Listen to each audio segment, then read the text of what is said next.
అవసరం కొంచెమే, ప్రయోజనం ఘనం. సూక్ష్మ పోషకాల గురించైతే ఇలాగే చెప్పుకోవాలి. తక్కువ మొత్తంలోనే అవసరమైన ఇవి మన ఆరోగ్యంలో కీలక పాత్ర పోషిస్తాయి. శారీరకంగానే కాదు, మానసికంగానూ ఆరోగ్యంగా చురుగ్గా ఉండటానికి తోడ్పడతాయి. అదృశ్య ఆకలి, అదే అండి హిడెన్ హంగర్ గురించి ఇవాల్టి వీడియోలో తెలుసుకుందాం. మన దేశంలో ఆహారం ద్వారా తగిన సూక్ష్మ పోషకాలను తీసుకోవటం లేదని కొన్ని అధ్యయనాలు హెచ్చరిస్తున్నాయి. అన్ని వయసుల వారిలోనూ ఇలాంటి ధోరణే కనిపిస్తూ ఉండటం గమనార్హం.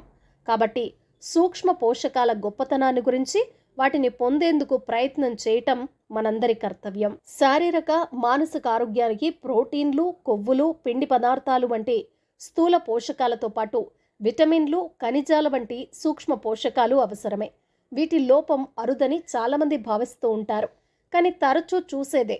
కాకపోతే ఇవి లోపించినా చాలాసార్లు బయటకేమీ తెలియదు. కొన్ని విటమిన్లు, ఖనిజాలు ఉండాల్సినంత లేకపోయినా పైకి లక్షణాలేవి కనిపించవు. అందుకే దీన్ని అదృశ్య ఆకలి అంటారు. Hidden hunger. సూక్ష్మ పోషకాల లోపం అన్నిసార్లు జబ్బుల రూపంలో బయటపడాలనేమీ లేదు. అలాగని ఏమీ కాదు అనుకోవటానికి కూడా లేదు. పైకి బాగానే ఉన్నా లోపల ఆరోగ్యం దెబ్బతింటూ వస్తుంది. ఎప్పుడూ అలసటగా, నిస్సత్తువుగా ఉంటుంది. డాక్టర్ దగ్గరికి వెళితే జబ్బేమీ లేదంటున్నారని కొందరు వాపోవటం తెలిసిందే. దీనికి కారణం చాలా వరకు సూక్ష్మ పోషకాల లోపమే.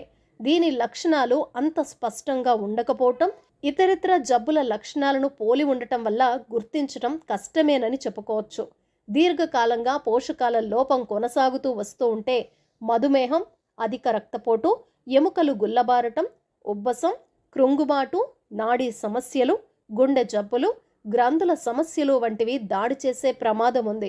మన దేశంలో 80% కన్నా ఎక్కువ మందిలో calcium, vitamin A, B12, folate లోపం ఉందని అంచనా. జింక్ లోపము తక్కువేమీ కాదు. సుమారు 20% మంది దీంతో సతమతమవుతున్నారు. దాదాపు 50 నుంచి 60% మందిలో హిమోగ్లోబిన్ తగినంత ఉండటం లేదు. దీంతో రోగనిరోధక శక్తి తగ్గుతుంది.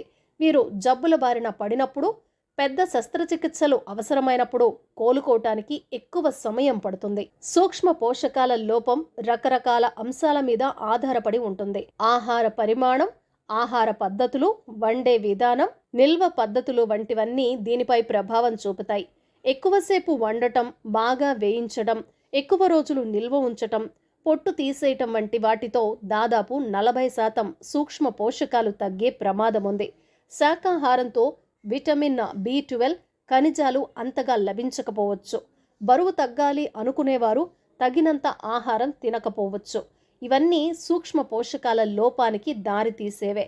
కాబట్టి అంతా బాగానే ఉంది, ఇబ్బందులేవీ లేవని అనుకోకుండా ఆహారంతో వీటిని తగినంత లభించేలా చూసుకోవాలి.